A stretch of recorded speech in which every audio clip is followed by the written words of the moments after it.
박근혜 대통령이 오늘 국회를 방문하고 시정연설을 할 예정입니다. 네, 안보와 경제 위기 극복을 위한 국민 단합과 또 국회 차원의 협조를 당부할 것으로 전망됩니다. 김혜영 기자입니다.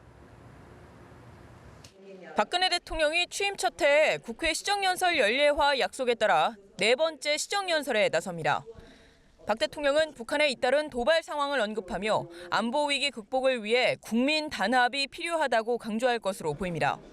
정부의 대북 압박 노력을 설명하고 국론 결집을 위한 국회의 역할을 요청할 전망입니다.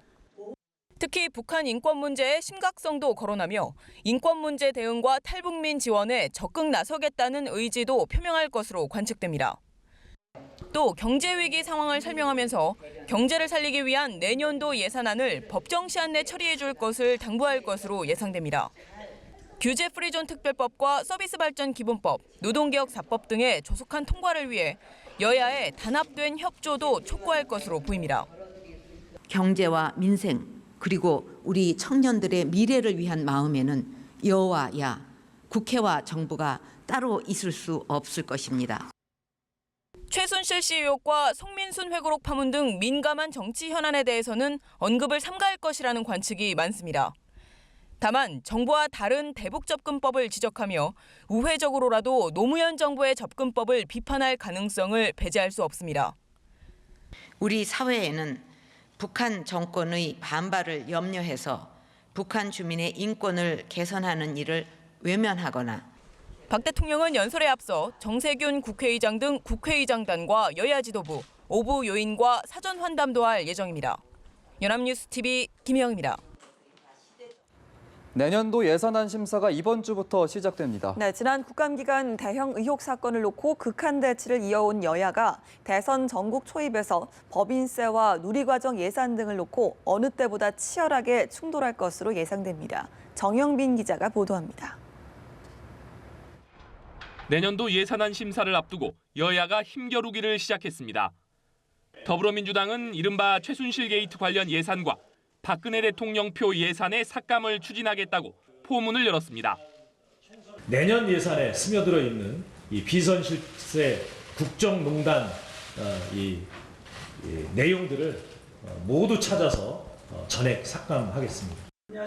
새누리당은 야당이 내년도 예산안을 정치 쟁점화해서는 안 된다며 즉각 반박했습니다. 김명현 원내수석 대변인은 정치 쟁점 사항으로 여야 합의가 무산되는 일이 없도록 협조를 바란다며 일하는 국회의 모습을 보여줘야 한다고 맞받아쳤습니다. 예산안 심사가 본격 개시되면 여야의 지지층과 연관된 법인세 인상 여부가 최대 뇌관이 될 전망입니다.